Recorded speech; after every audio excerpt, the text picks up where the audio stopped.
Good morning students. BA द्वितीय वर्ष के फसल उत्पादन एवं वितरण में हम जो अगली फसल पढ़ेंगे वह है कहवा।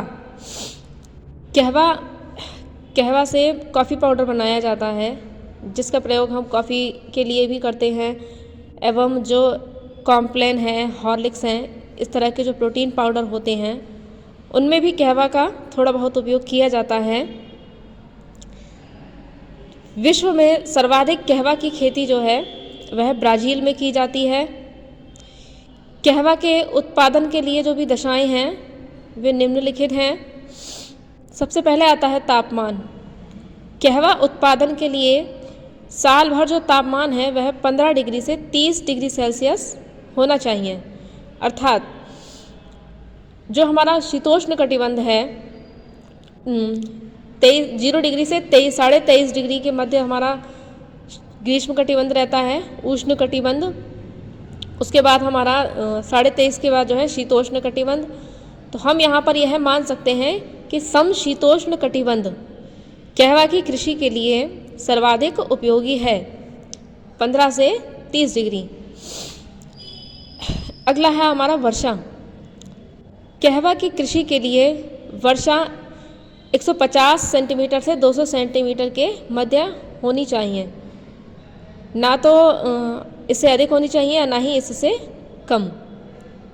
लेकिन साथ ही यह भी ध्यान रखना होता है कि कहवा की कृषि के लिए धरातल ढलवां होना चाहिए, पर्वतीय ढाल पर कृषि की जाती है, क्योंकि चाय की तरह ही कहवे की भी पत्तियों के लिए पानी अत्यंत आवश्यक है।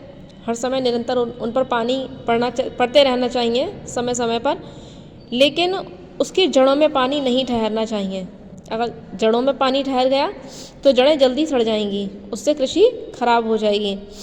इसीलिए कहवा की कृषि पर्वतीय ढालों पर ही की जाती है। मिट्टी। कहवा की कृषि के लिए लावा युक्त दोमट मिट्टी सर्वाधिक उपयुक्त है। लावा युक्त मिट्टी अर्थात जिन क्षेत्रों में आज से कई करोड़ वर्ष पूर्व दरारी उद्भेदन के द्वारा लावा विस्तृत हुआ है, वह लावा अपर्दन एवं अपक्षय की क्रिया के कारण लावा युक्त मिट्टी में परिवर्तित हो गया है। इसके अतिरिक्त उन चट्टानी क्षेत्रों पर, उन पहाड़ी क्षेत्रों पर जहाँ भी लावा विस्तृत है, वहाँ नदियों के बहने के कारण दोमट मिट्टी का भी निर्माण होता है, जिसमें लावा के गुण भी मिलेंगे एवं दोमट मिट्टी वाले गुण भी मिलेंगे। तो इस प्रकार की मिट्टी जो है कहवा के उत्पादन के लिए सर्वाधिक उपयोगी होती है। श्रमिक, इसमें सस्ते पर्याप्त श्रमिक होने चाहिए, क्योंकि यह कहवा जो है यह चाय की तरह बागाती कृषि है और बागाती कृषि में अत्यधिक श्रमिकों की आवश्यकता पड़ती है और स्त्री श्रमिकों को इसमें भी महत्व दिया जाता है, इसमें प्राथमिकता दी जाती है कहवा की कृषि में। विश्व में उत्पादन। कहवा का सर्वाधिक जो उत्पादन है वह विश्व में ब्राज़ील में किया जाता है, वियतनाम में किया जाता है, कोलंबिया एवं इंडोनेशिया में किया जाता है। इसके अतिरिक्त भारत में जो कहवा की कृषि की जाती है वह दक्षिण भारत में पश्चिमी घाटों पर तमिलनाडु की पहाड़ियाँ, कोडाईकनाल पहाड़ियाँ हैं, दार्जिलिंग की पहाड़ियाँ हैं। दार्जिलिंग हमारा उत्तर भारत में है, उत्तर पूर्व भारत में वहाँ की जाती है। सह्याद्री के ढलानों पर की जाती है कहवा की कृषि। दक्षिण भारत में सह्याद्री है हमारा, नीलगिरी के पर्वतों पर कहीं कहीं कहवा की कृषि की जाती है। स्टूडेंट्स, अगली हमारी जो फसल है वह है रबड़। रबड़ का उपयोग कहाँ कहाँ होता है? रबड़ का उपयोग, जैसे रबड़ बैंड बनाते हैं हम, पेंसिल के साथ जो रबड़ आती है मिटाने के लिए उसे हम पौधों से प्राप्त करते हैं।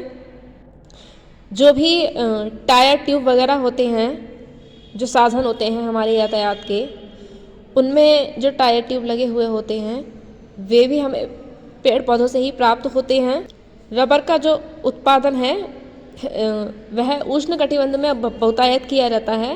रबड़ एक उष्णकटिबंधीय पौधा है। इसके उत्पादन की दशाएं हम देखते हैं क्या होती हैं। पहला है हमारा तापमान। तापमान कितना होना चाहिए? 25 डिग्री से 30 डिग्री सेल्सियस के आसपास तापमान होना चाहिए, अर्थात उष्णकटिबंध में ही रबड़ की कृषि की जाती है। वर्षा ग्रेटर देन 250 सेंटीमीटर। रबड़ की खेती के लिए 250 सेंटीमीटर से अधिक वर्षा का होना आवश्यक है। मिट्टी। रबड़ की कृषि के लिए चिकनी एवं दोमट मिट्टी सर्वाधिक उपयुक्त होती है। रबड़ का जो पौधा होता है उसकी जड़ों को अत्यधिक पानी मिलना आवश्यक है और अत्यधिक पानी को ठहरे रखने में चिकनी मिट्टी ही सबसे अधिक उपयोगी होती है। श्रमिक। अधिक संख्या में श्रमिकों की आवश्यकता। रबड़ के एक एक पौधे के लिए कम से कम एक एक श्रमिक की आवश्यकता होती है। एक एक पौधे से दूध निकाला जाता है रबड़ के पौधे से, तो और रबड़ जो है वह बागाती कृषि है, इसीलिए इसमें भी अधिक से अधिक श्रमिकों की आवश्यकता पड़ती है। विश्व में उत्पादन। रबड़ का विश्व में उत्पादन थाईलैंड, इंडोनेशिया, मलेशिया, भारत एवं चीन में सर्वाधिक किया जाता है। भारत में दक्षिणी भारत के राज्यों में रबड़ की कृषि की जाती है।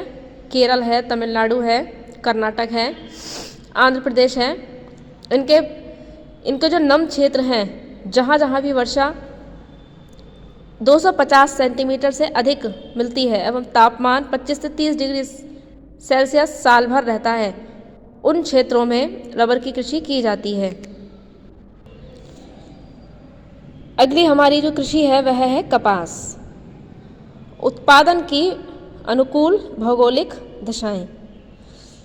कपास की जो खेती है वह 20 डिग्री से 30 डिग्री सेल्सियस के तापमान के अंतर्गत की जाती है, अर्थात यह भी उष्णकटिबंध एवं समशीतोष्ण कटिबंध में की जाती है। वर्षा। कपास की खेती के लिए वर्षा जो है वह 75 से 100 सेंटीमीटर के मध्य ही रहनी चाहिए। मिट्टी। कपास की कृषि के लिए लावाकृत, काली अथवा रेगड़ मिट्टी एवं चूना पत्थर मिली हुई मिट्टी अधिक उपयोगी होती है। धरातल। कपास की कृषि के लिए समतल हल्के ढाल वाला धरातल होना चाहिए, क्योंकि कपास की कृषि में भी क्या है, इसमें भी वर्षा का पानी ठहरना नहीं चाहिए अधिक देर तक। वर्षा का पानी ज़्यादा देर तक ठहरने से भी कपास की कृषि जो है वह सड़ जाती है, खराब हो जाती है। श्रम। कपास की खेती में अधिक मात्रा में एवं सस्ते श्रमिकों की आवश्यकता होती है। कपास के प्रकार। छोटे रेशे की कपास जिसका रेशा होता है 0.5 सेंटीमीटर से कम। मध्यम रेशे की कपास जिसका डायमीटर है हमारा 2.5 से 3 सेंटीमीटर।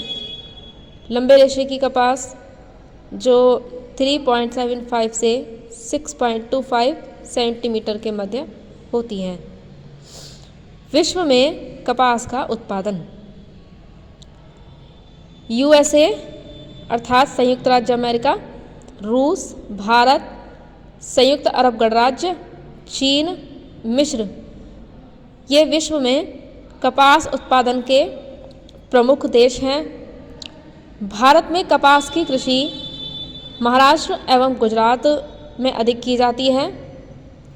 आप लोग देखते होंगे जो सबसे अधिक कपड़ों की मिलें हैं वह महाराष्ट्र में या गुजरात में ही मिलती हैं सर्वाधिक, क्योंकि वहाँ पर कपास की कृषि की जाती है।